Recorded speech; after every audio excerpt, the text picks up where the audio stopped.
Another day slips away, escapes, disintegrates.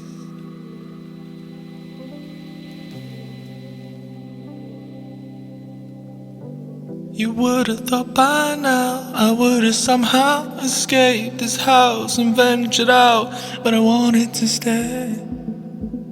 Slowly London's getting sterilised all its best clubs. There are so many historical spaces that are now residential. They didn't shut down because they weren't busy. They shut down because someone thinks, oh yeah, I think we need some more flats. We haven't got enough flats. You need to have a club scene. I mean, we are London after all. Another day slips away, escapes, disintegrates.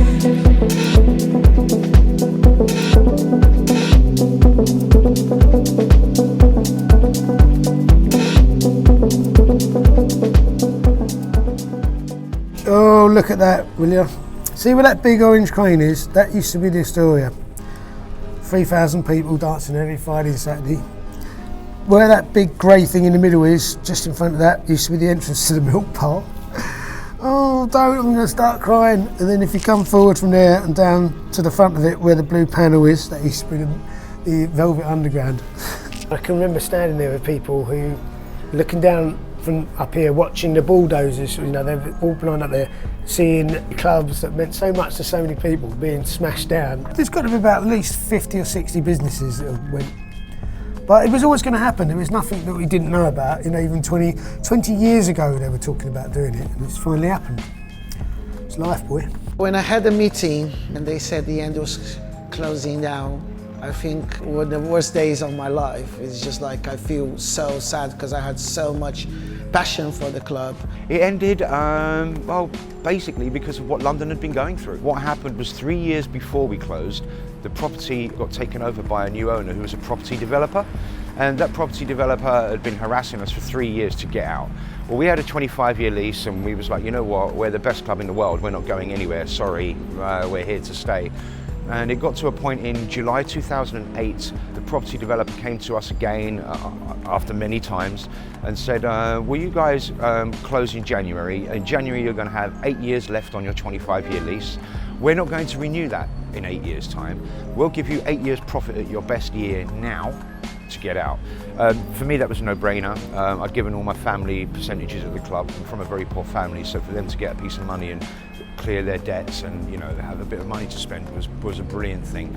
We obviously made the right decision. A month later, the credit crunch kicked in. The owner wanted us to reopen, where he said, will you not close? But we'd already started, we'd been looking for an exit anyway, and the exit plan that we had was airtight. And it was like, you know what, we're done. We've done a fantastic job. There's lots of great clubs opening in London all the time. It's time for us to move on. And that's what we did, we moved on. So when shut down for me, it was like, I feel a little bit lost, to be honest. I feel very lost, and it's still now. Every time I came to London, I'm not passed through the end. I just try to, you know, not seeing the club. I just want to keep the best memories of my life. Everybody there was on the understanding it would be cheap rent, but it would be developed one day. And I think when the Eurostar came in, that was really what was the icing. That was the nail in the coffin. The fact that people spoke out to stop Ministry shutting down, it's brilliant. Like, I love that about London.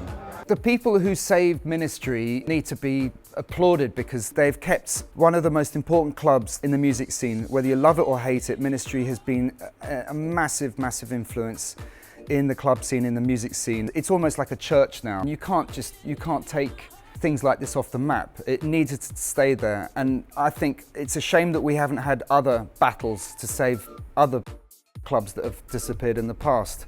The fact that Ministry had the gall to fight for itself and the people to support them were there, you know, thank you. I think it's because it's been a cornerstone of London clubbing, I think it should stay, and I think it's important it stays. And I don't know actually, even if you uprooted it and took it somewhere else, whether it would be quite that same cornerstone or quite the same.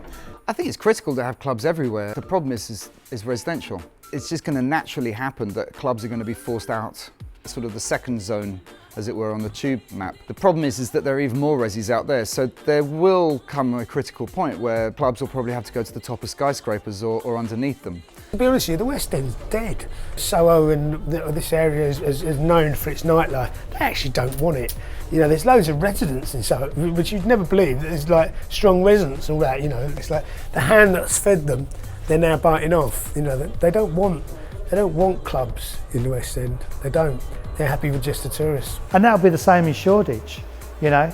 The young people who are moving there now in their late 20s, 30s, if they choose to stay there, when they have children, they then want to close down what they went there for in the first place. Now everything's like spread, different clubs, you know, in Brixton, Dalston and stuff like that. I think when we have more clubs, it's good. You got more variety of music. You used to have to go uptown for a late drink. You don't anymore. So people are getting what they want on their doorstep, you know, whether it's north, east, west or south, you know, it doesn't matter. Some of the people that kind of, you know, wanted Shoreditch to be super cool and, you know, thought they were doing something new.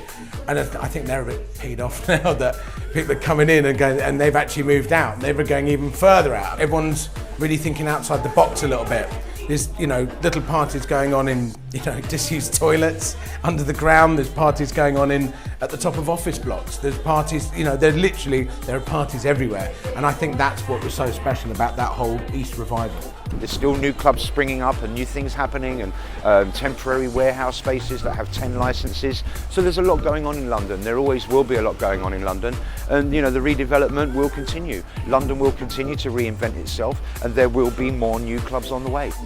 Yesterday is so far away, today is nearly gone, tomorrow's looming.